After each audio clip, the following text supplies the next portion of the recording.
Your monthly subscription box from Postflybox.com includes all the materials needed to tie a dozen flies, along with some extra goodies.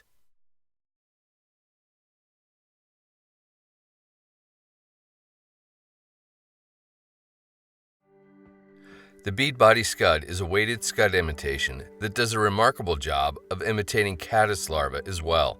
The light scud back adds a subtle shimmer that really helps to sell the pattern, while the bead gets the fly down deep where the fish are. Begin by getting one of the hook, wire, and bead assemblies firmly secured in the jaws of your tying vise. Push all the materials slightly back from the hook eye to leave an eye-length space of bare hook shank behind the eye. Load a bobbin with a spool of 8/0 olive thread.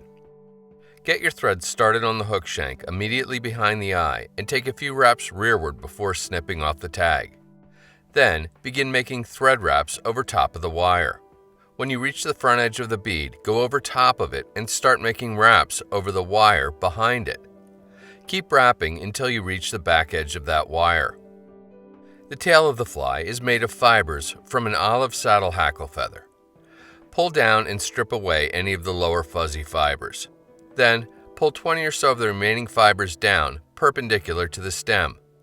Get hold of the fiber tips with the fingers of your left hand, squeeze them tight, and pull on the feather to strip them free from the stem.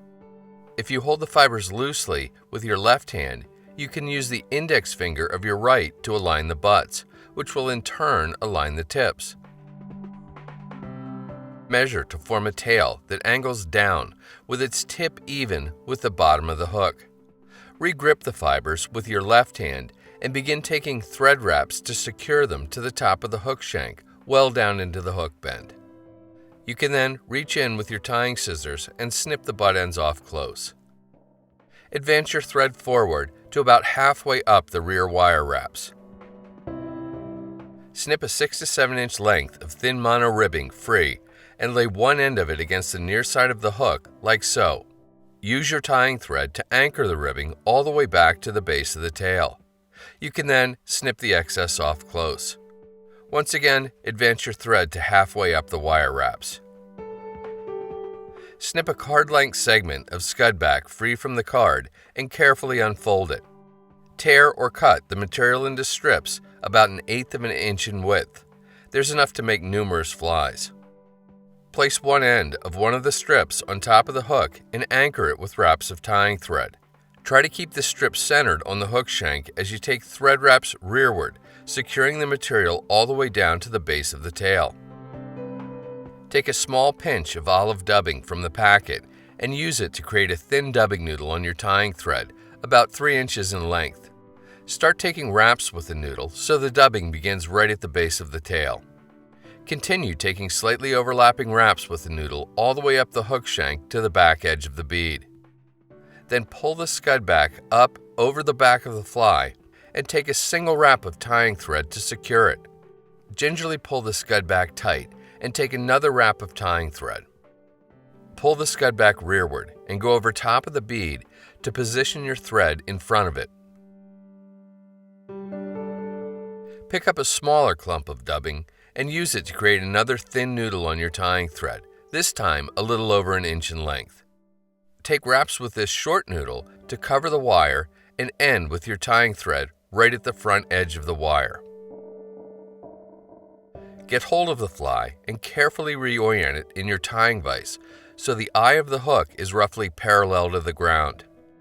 Now, pull the scud back out over top of the eye and secure it with 2 or 3 wraps of tying thread. Next, fold the material back and take 2 or 3 wraps rearward to really bind it down. You can then snip the excess off close. To save your work up to this point, do a 3 or 4 turn whip finish. Now, reorient the hook back to its original position. Get hold of the monofilament ribbing material and begin making open spiral wraps with it up the hook shank to rib and segment the fly. When you reach the bead, go underneath it. End with the ribbing material at the back edge of the hook eye. Then take 2 or 3 thread wraps to bind it down. You can then snip the excess off close.